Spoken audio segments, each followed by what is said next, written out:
Well, here's an HP23 power supply. This is a real hack. I've been trying to run the Harvey Wolf's 50D transmitter with this thing, TBS 50D transmitter, and advertised here about 350 volts it promises to give me.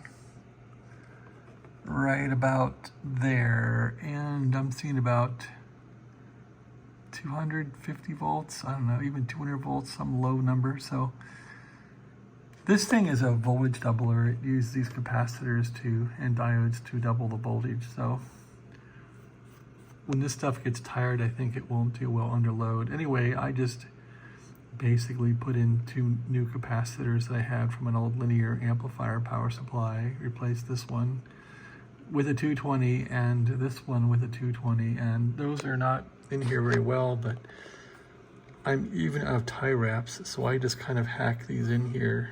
I left the old capacitors in here and just kind of hack these in here.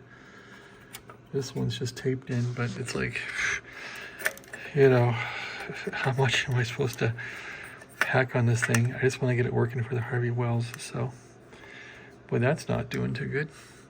Anyway, that's the story here. Gonna fire it up. First you want to put the cover on in case it explodes, so it won't hurt your eyes, and then turn it upside down, and then turn it on. I'm not gonna turn it on right now. All right, because these can't explode. Thanks for watching, have a great day.